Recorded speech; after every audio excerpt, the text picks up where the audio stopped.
Welcome back. U.S. and Canadian governments making final preparations now for the land border to reopen to vaccinated non-essential travelers. This Monday, November 8th, Canada will reopen its border for the first time since March of last year. And as reporter Ryan ARBOGAST shows us tonight, this is a long-awaited milestone. Most Canadians will soon be able to cross into the United States for the first time in more than 18 months. As of November 8th, fully vaccinated, documented non-citizens will be able to cross the land borders through ports of entry with Canada and Mexico. Places like Holiday Valley and Ellicottville have been missing their Canadian customers. Canadians can be, 20 to 30% of our business in a normal year.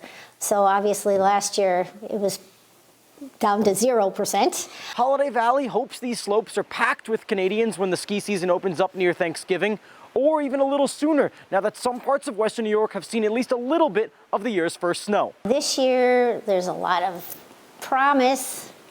It's not a slam dunk yet. Marketing Director Jane ESHBAUGH is worried about the rules on returning to Canada. There's still the testing requirement, which is really the challenge. Canadians must get a COVID PCR test to return home. For most Americans, it's covered by health insurance. But for Canadians, the test can cost hundreds of dollars. If you are vaccinated, that has to account for something. It has to be acknowledged. It has to be recognized. It has to be celebrated and embraced. So is the testing requirement absolutely essential? I would say not. Congressman Brian Higgins wrote a letter to the Canadian ambassador on Monday.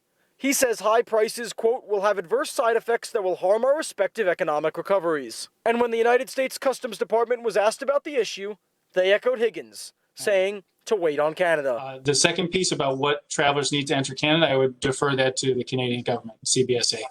The border opens during normal business hours on Monday. In Ellicottville, Ryan ARBOGAST, 7 Eyewitness News.